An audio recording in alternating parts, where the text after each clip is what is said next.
Steam. It's an ancient way of cooking.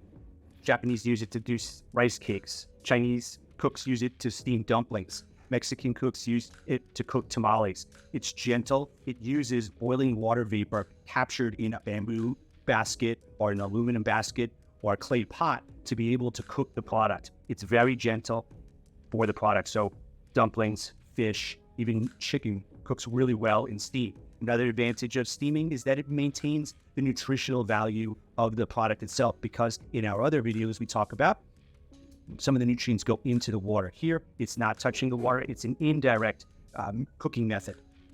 Beautiful way to cook. Bring steaming to your cooking repertoire.